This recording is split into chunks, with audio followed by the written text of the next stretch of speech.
This program is for discussion purpose only. Business Plus TV or any of our anchor does not bear any responsibility or liability towards the content.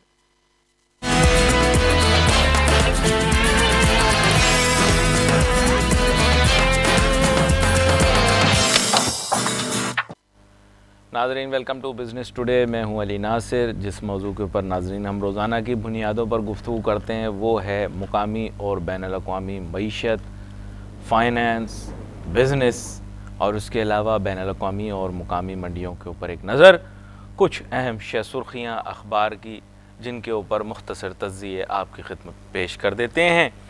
सबसे पहले बात करते हैं जनाब वाला PSX के KSE 100 index की, जिसके अंदर कल 64.73 पॉइंट्स का इजाफ़ा हमने देखा। और इसके मुतालिक ये सुर्खी है, PSX manages to stay positive amid volatility, यानी झटकों के, लहरों के बावजूद स्टॉक एक्सचेंज की कारकर्दगी निस्बतन अच्छी रही। यहाँ पर बात ये है कि अब मामलात, जैसे मैंने आपको बताया कि एक तो बैनुल-अक़वामी मंडियों के ऊपर हल्की फुल्की निगाह रखनी है, मूवमेंट उसी की बुनियाद पर होगी। मीडियम टर्म तो मैं आपको कह सकता हूँ कि अगर कोई अनैमली आ जाए उसके बाद भी मीडियम टर्म में मार्केट खुद को एडजस्ट करेगी इंटरनेशनल मार्केट्स के साथ। शॉर्ट टर्म या डे टू डे बेसिस के ऊपर जो ट्रेडिंग होती है उस पर मार्केट सेंटीमेंट असरअंदाज हो सकता है, मार्केट स्टेक होल्डर्स असरअंदाज हो सकते हैं। कोई मखसूस माल कभी कभार चलाते हैं, देखें उसको लॉजिक उसके पीछे आप समझें। ये जो इंडिविजुअल शेयर्स जिनके ऊपर कभी कभार काम होता है, लेकिन वो तो 100 इंडेक्स का ही हिस्सा नहीं होते, चंद एक ऐसे छोटे आइटम होते हैं। देखिए, गेम हमेशा बनती छोटे आइटम में। चंद एक ऐसे छोटे आइटम होते हैं जिनकी मार्केट में वेटेज नहीं है, उन पे गेम होती है। स्टॉक एक्सचेंज तेज़ हो या आहिस्ता, वो लोग ना कुछ बिगाड़ सकते हैं ना किसी को पछाड़ सकते हैं। यानी सच बात यह है कि वो गेम इसी तरह से बनाई जाती है कि जिनकी मार्केट वेटेज ना हो उसमें वॉल्यूम बहुत ज़्यादा बढ़ा दिया जाए। ऐसे चंद एक शेयर कभी कभी आते हैं मार्केट में और उन पर गेम बनती है। लोग बोलते हैं हमें गेम बना दें, गेम बता दें। तो मैं आपको बता दूं कि एक बड़ी मशहूर कहावत है, क्योंकि जब आप इसमें आ जाते हैं तो जाहिर बात है, जब आप बेसिक्स के ऊपर, फंडामेंटल्स पर फोकस नहीं कर रहे तो फिर तो आप तुक्के चला रहे हैं ना। तो मेन एम ये है कि फिर वहाँ पर रूल अप्लाई होता है, जो काफ़ी लोगों ने सुना होगा, वो है द कैसीनो ऑलवेज विंस। तो यहाँ पर गेम ये है कि यहाँ पर ऑड्स जो होते हैं वो आपके फेवर में नहीं होते, ऑड्स उनके फेवर में होते हैं जो गेम मेकर्स होते हैं, बुकीज़ होते हैं, जैसे हम क्रिकेट में कहते हैं। गेम मेकर्स के फेवर में बात चली जाती है और उसमें फिर क्या होता है कि उनकी मर्ज़ी अब वो किस वक्त मार्केट में उस शेयर को नीचे फेंक दें, कब उठा के ऊपर चढ़ा दें। तो यह आपने उसको और से देखना है। लोग अमूमन मुझसे ऐसे शेयर्स के मुतालिक पूछते हैं जो अपनी, जो आप समझें कि जो वैल्यू, पार वैल्यू होती है, फेस वैल्यू होती है, उससे भी कम पर बिक रहे होते हैं। इसका मतलब कुछ गड़बड़ है ना। इसका मतलब है दया, पता लगाओ, कुछ तो गड़बड़ है। मसला ये है कि 10 रुपये का शेयर है at the time of subscription, अब वो हो गया 1.5 रुपये का, 2 रुपये का, 2.5 रुपये का। इसका मतलब उस कंपनी की बहुत ही घटिया और थर्ड क्लास कारकर्दगी रही। एक मैं बात कर रहा हूँ ना, देखो 10 रुपये की चीज़ 2.5 रुपये में बिक रही है। जो चीज़ 10 रुपये की पहली दफ़ा पहले हाथ में बिकी है, फर्स्ट हैंड, पहले हाथ में 10 रुपये की बिकी है, अब वो 2.5 रुपये की बिक रही है। तो उसका मतलब क्या है? इस वजह से बोल रहा हूँ कि बहुत सारे लोग इंडिविजुअल शेयर के ऊपर स्पेकुलेशन करने के लिए पूछते हैं।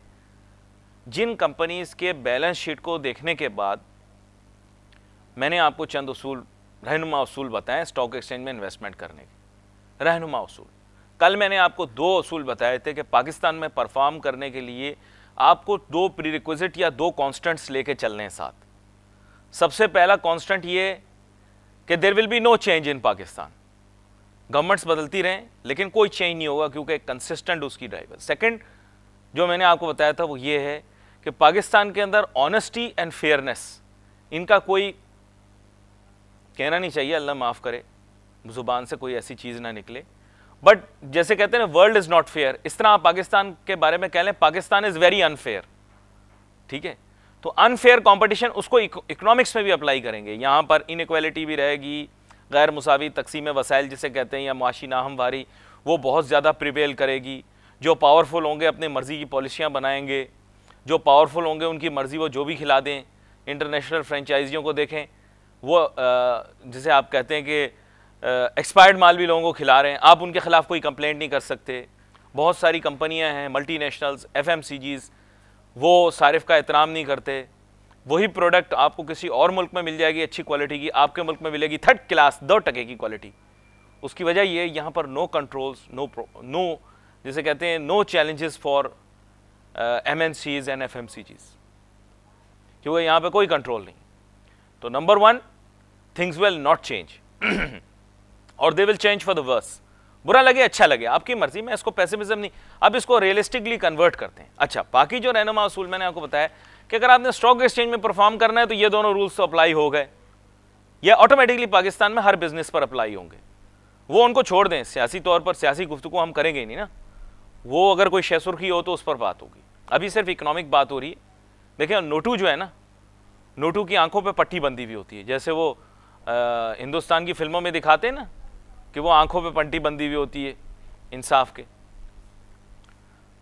वो पड़ोसी मुल्क की फिल्म, तो वो आंखों पे जो पट्टी बंधी हुई होती है नोटू के, नोटू सही गलत नहीं देखता। जो बंदा पैसे वाला होता है वो सही और गलत देख सकता है, जो पैसा खुद होता है वो कुछ नहीं देखता, वो सिर्फ मुनाफा देखता है, और मुनाफा जहां उसको मिलेगा वो उस तरफ जाएगा। तो उस वक्त हमें रियलिस्टिक होना पड़ता है।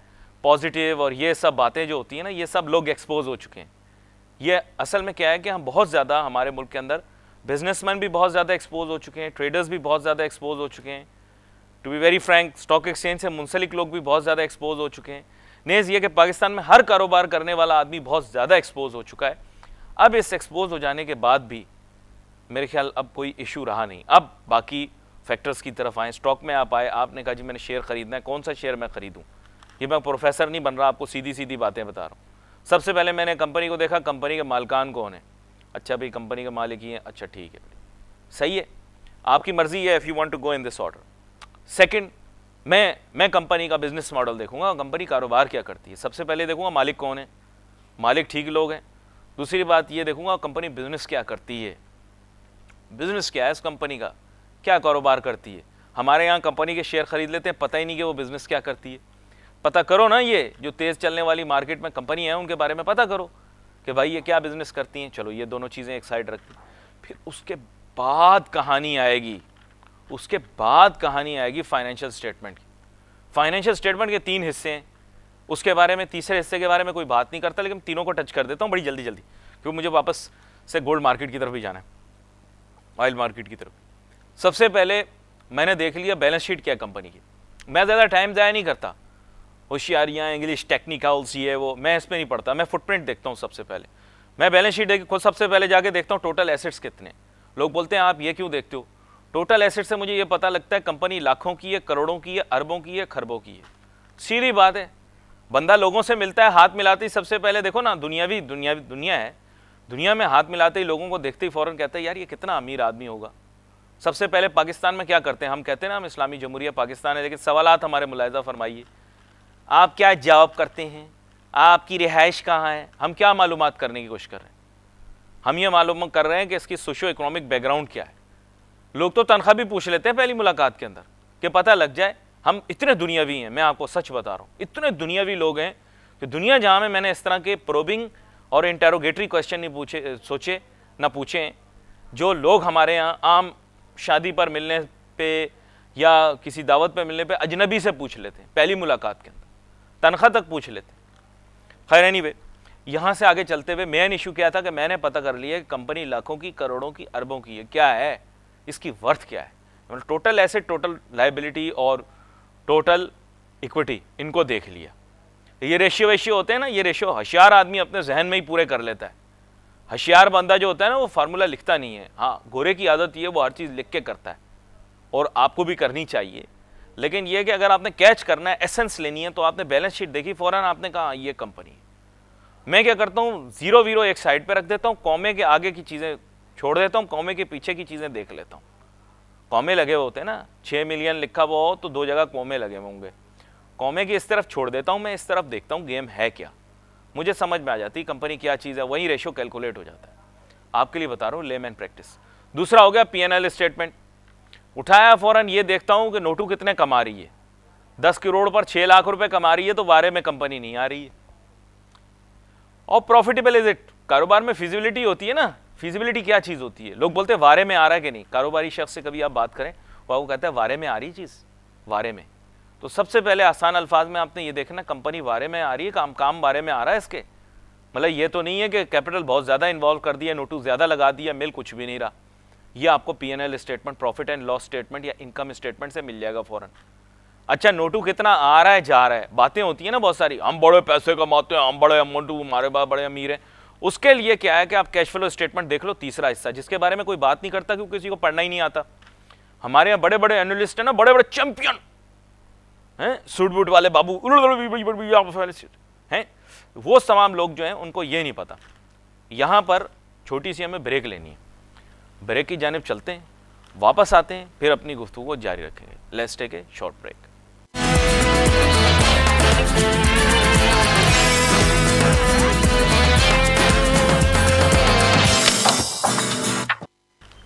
नाज़रीन वेलकम बैक आफ्टर ब्रेक। गुफ्तगू हमारी जारी, बात कर रहा था मैं स्टॉक चॉइस के ऊपर। बहुत ज़्यादा सवालात आ जाते हैं, फिर किसी दिन मैं कोशिश करता हूँ कि स्टॉक एक्सचेंज से मुतालिक या उससे मुंसलिक जो प्री रिक्विजिट नॉलेज है वो आपको कन्वे कर दी जाए। मैं बिल्कुल आसान अल्फाज में बात बताता हूँ, मेरी पुरानी आदत है। अच्छा फिर उसके बाद क्या है कि आपने पकड़ लिया थर्ड हिस्सा जिसका मतलब cash flow statement. Cash flow statement हमारे यहाँ किसी को पढ़ना नहीं आता, बुरा ना मानिए अगर आपको पढ़ना नहीं आता, कोई टेंशन वाली बात नहीं है, बहुत आसान होता है, इसमें पढ़ने खड़ने वाली बात कोई भी नहीं होती, सिर्फ उसको देखना है, ये देखना कितना नोटू आ रहा है कितना नोटू जा रहा है। कैश मैनेजमेंट का पता लग जाता है, CCC का पता लग जाता है, कैश कन्वर्जन साइकिल का। ये बेसिकली है क्या कि कंपनी में एक्चुअल नोटू कितना आ रहा है, कैश कितना आ रहा है, उसकी कैश मैनेजमेंट कैसी है, आ भी रहा है कि नहीं आ रहा, क्योंकि ये करंट एसेट क्विक रेशियो वगैरह इन सब चीज़ों से ना बहुत सारी चीज़ें नहीं पता चल पाती हैं। कलेक्शन इसका बहुत जल्दी आपको पता उससे लग जाता है, इखराजात को जिसे आप कह सकते हैं समझ सकते हैं आप। तो कैश फ्लो स्टेटमेंट पढ़ना बहुत ज़रूरी है हमारे यहाँ, क्योंकि किसी को पढ़ना नहीं आता इसलिए वो उसके बारे में ज़्यादा जिक्र ही नहीं करता, because it's difficult to teach that, difficult to understand. अच्छा फिर उसके बाद चलो ये चीज़ हो गई, आपको बस इतनी चीज़ नहीं, इतनी चीज़ें नहीं, और भी आइटम है। इसमें क्या है कि सबसे आखिरी सफ़े के ऊपर फाइनेंशियल स्टेटमेंट के आपको मिलेगा ब्रेक डाउन शेयर होल्डर्स का। आपने क्या करना है, उसमें चीज़ें पकड़नी है, कभी कभार नाम के साथ आ रहा होता है, कभी कभार नाम के बगैर आ रहा होता है। इससे मैं क्या करता हूँ, मुझे पता लग जाता है कंपनी के मालकान के पास शेयर कितना है, यानी कितनी कंट्रोलिंग स्टेक है उनके पास, मुझे उनकी जो है ना फ्यूचर मैनेजमेंट पॉलिसीज वगैरह के बारे में। और फिर नोट्स टू फाइनेंशियल स्टेटमेंट पढ़ना मत भूलना, क्योंकि इसका मतलब ये है कि वो सारी चीज़ें जितनी आपने बैलेंस शीट में, इनकम स्टेटमेंट में, कैश फ्लो स्टेटमेंट में पढ़ी हैं, वो सब है index, table of contents. Basically वो टेबल ऑफ कॉन्टेंट्स हैं, उसके अलावा और कुछ भी नहीं है। ठीक है, आपने क्या करना है कि किताब भी तो पढ़नी है ना, सिर्फ टेबल ऑफ कॉन्टेंट्स थोड़ी पढ़ना है। आप कोई पाकिस्तान में मैट्रिक या अपना FA का या BCom का एग्जाम थोड़ी दे रहे हो कि जहाँ पर आप इंडेक्स पढ़ के चले गए, वहाँ पे फिर आपने वो वीर रांझा की कहानियाँ लिखी और एग्जामिनर ने तो पढ़नी नहीं, जाहिर बात है उसको 6 रुपये 7 रुपये पर पेपर चेकिंग के मिल रहे हैं, अब 15 रुपये मिल रहे होंगे, उसने थोड़ी देखनी कापी पे क्या लिखा हुआ, उसने बस ये देखना है बालिश के हिसाब से नापना है, यार इसने लड़के को बहुत आता है, इसने बहुत लिखा है। प्रोफेशनल पेपर जो भी देने जाता है ना, मैं उसको समझाता हूँ भाई अगर आप प्रोफेशनल पेपर जाओ लिखना शुरू कर दो, बस लिखते जाओ लिखते जाओ लिखते जाओ लिखते जाओ। पढ़ने वाले को थोड़े से पैसे मिल रहे हैं, वो बोलेगा ये बड़ा लिखा है, बहुत होशियार है।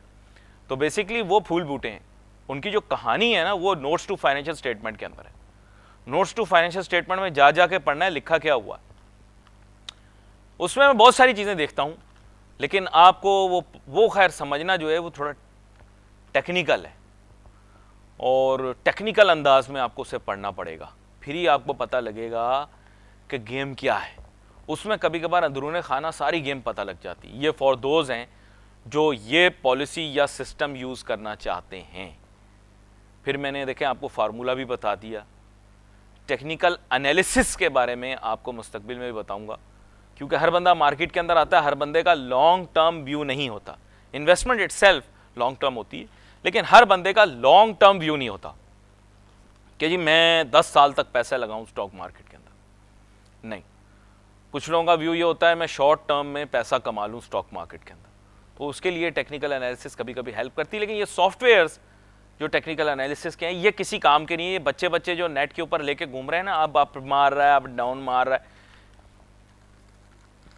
बस ये आप समझ लें कि महकमा मौसमियात और एक टेलीविज़न के एंकर हैं जो 48 घंटे 72 घंटे वगैरह करते रहते हैं वो, और ये हमारे यहाँ के एनालिस्ट, इनकी जो पेशेब गोइयाँ होती हैं ना हमेशा सही निकलती हैं। समझ गए ना, आंख वैसे ही फड़क जाती है मेरी।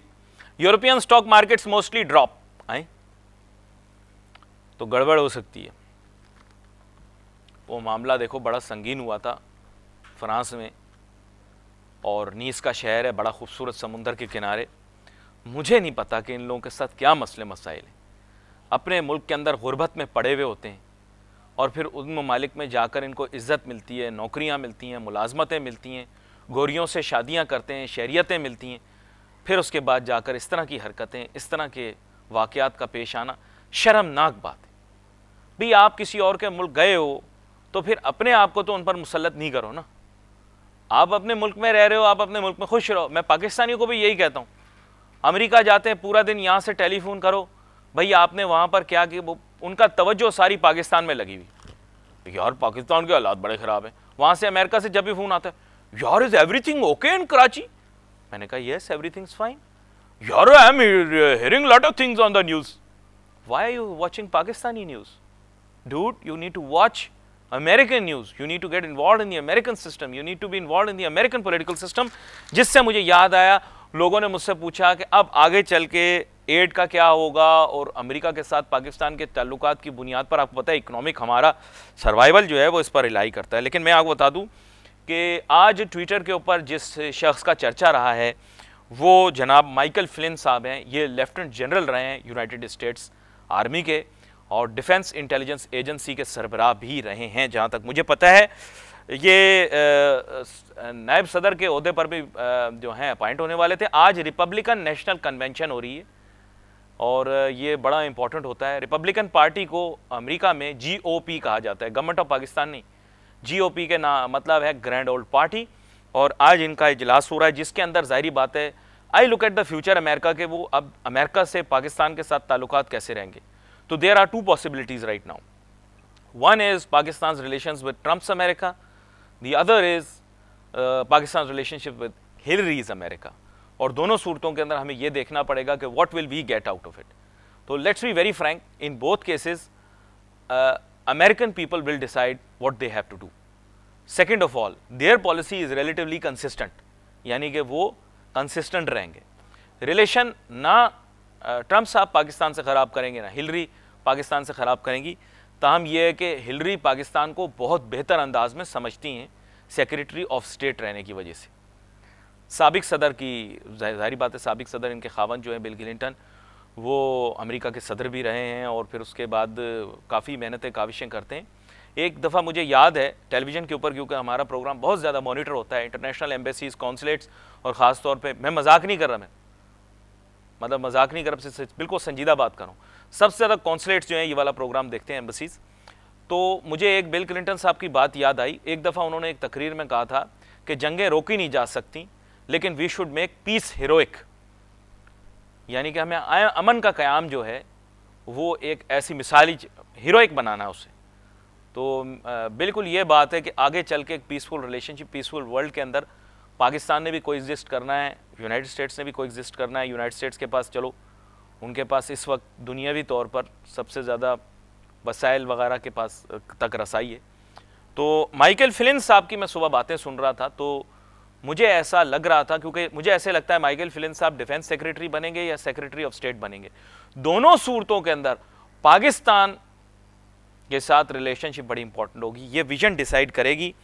और मेरे ख्याल से हमारी गवर्नमेंट को, और मेरे ख्याल जलील अब्बास जिलानी साहब हैं एम्बेसडर यूनाइटेड स्टेट्स के अंदर पाकिस्तान के, तो उनको चाहिए वो जाके इन लोगों से मिलें, अपने दफ्तर तक महदूद ना रहें। और minority members of house of representatives के साथ मुलाकातें करना कोई फ़ायदा नहीं है, कुछ मिलने का नहीं है।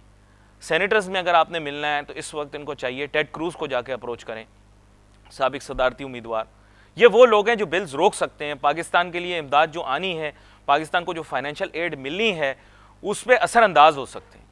सेनेटर रैंड पॉल से जाकर मिलें।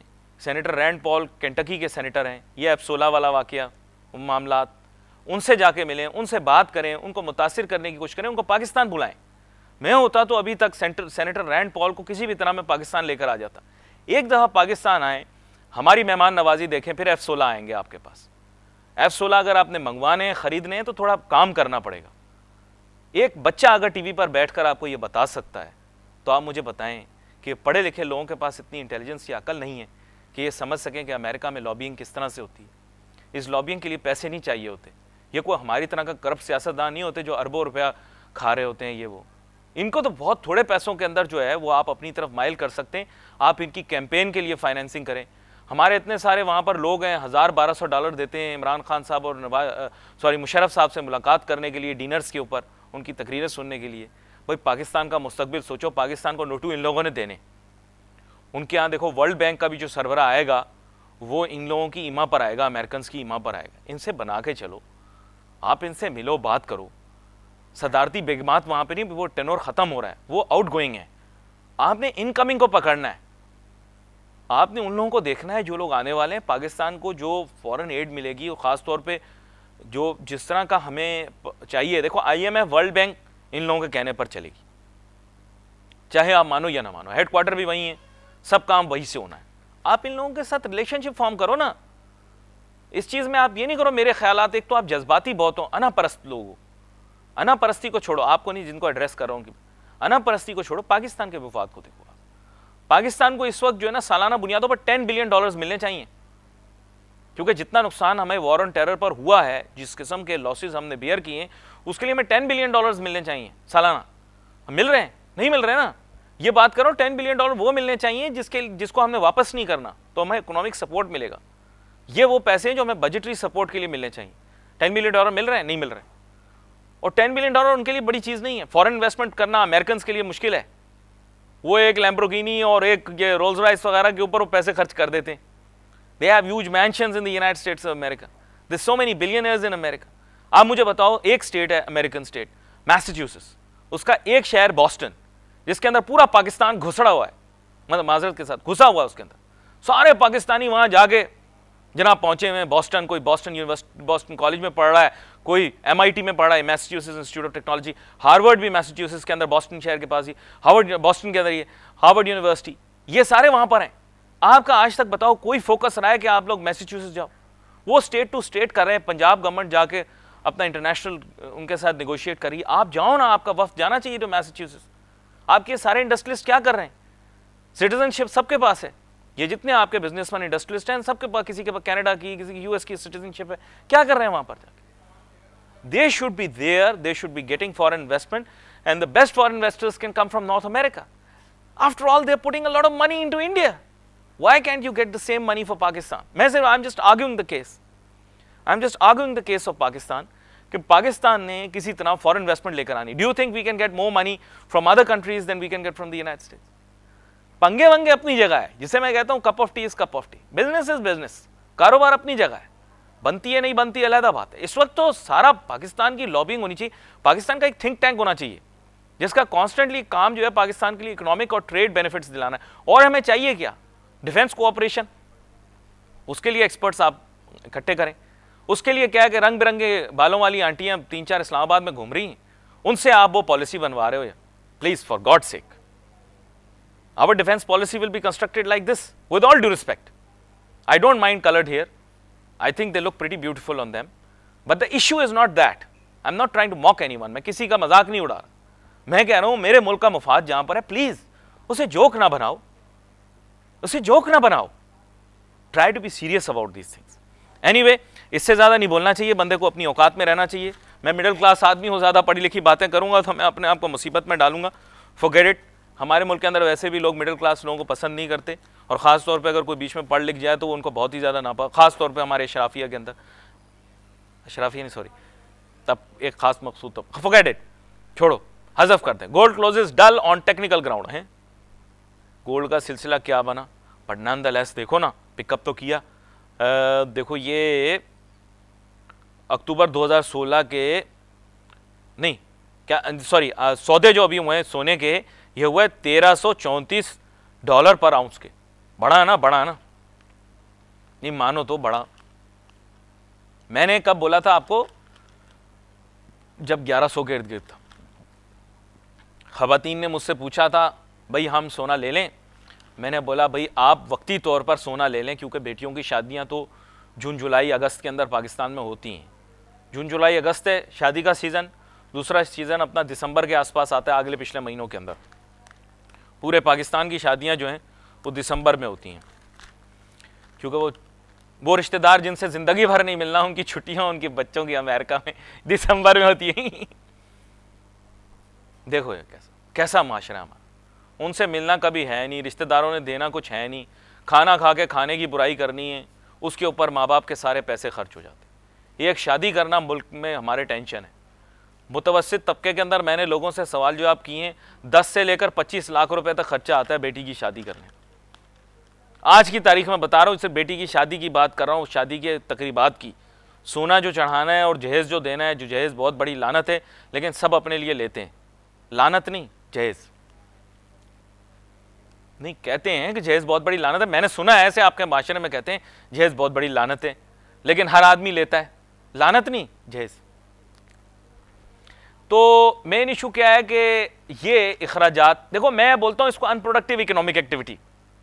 मैं एक बहुत बड़े कारोबारी शख्स के साथ बैठा हुआ था, मुझे कहने लगे यार अली तुम टीवी पर आते हो, बड़ा शोर करते हो, ये बताओ पाकिस्तान में कौन से 2 ऐसे बिजनेस हैं जो कभी बंद नहीं होंगे। मैंने कहा 2। मैं कहा 2 पकड़ लो।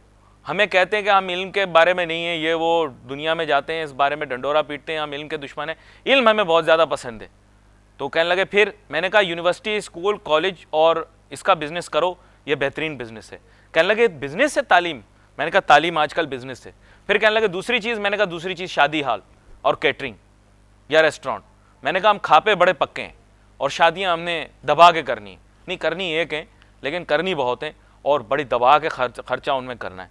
तो मुझे कहने लगे यार ये 2 बिजनेस बहुत अच्छे हैं। मैंने कहा ये सिर्फ 2 बिजनेस पाकिस्तान के अंदर ऐसे हैं जो कभी ठप नहीं होंगे, चाहे तूफान आए, आंधी आए, किसी तरह का कोई प्रॉब्लम हो, ये दोनों बिजनेस चलेंगे। एक तालीम का बिजनेस, जिसमें आप देखें सारे अमीर लोग आजकल जो हैं उन सब ने यूनिवर्सिटियाँ अपनी खोल ली हैं, सब ने अपने कॉलेज और इस तरफ आ गए हैं, यूनिवर्सिटी में बड़ा नोटू है। और दूसरा जो है वो लोग इसकी तरफ राग़िब हो गए हैं, शादी हाल का पहले बिजनेस बड़ा ज़बरदस्त, और उसके अलावा केटरिंग, ये रेस्टोरेंट, इसमें बहुत है, खापे बहुत। ये दोनों बिजनेस हैं ज़बरदस्त, ये कभी नहीं बैठेंगे। आप देखो पाकिस्तान की तारीख में, आप देख लो कुछ हो जाए, शादी हाल आपको मिलेगा ही नहीं, चाहे कुछ भी हो, आप करते रहें कोशिश, शादी हाल आपको हमेशा बुक मिलेंगे, पहले से बुकिंगें हुई भी होती हैं, और हर इलाके में होगा, गरीब से लेकर अमीर तक हर इलाके के अंदर आपको शादी हॉल वगैरह मिल जाएगा। चंद जगहों पर है ज़्यादा और चंद जगहों पर जो भी मिजाज है वो मैं फिर उस हिसाब से आपको आगे आने वाले प्रोग्रामों के अंदर बताऊंगा। आज के हमारे प्रोग्राम का वक्त ख़त्म हुआ चाहता है। भाई सोशल मीडिया के ऊपर बहुत ज़्यादा मुतारिक हैं, खादिम भी आपका सोशल मीडिया पर बहुत ज़्यादा मुतारिक है, तो आप चाहें तो मुझसे रब्ता कर सकते हैं। आज के प्रोग्राम का वक्त ख़त्म हुआ चाहता है। अली नासिर को, हमारी टीम को इजाज़त दीजिए। अल्लाह हाफ़िज़।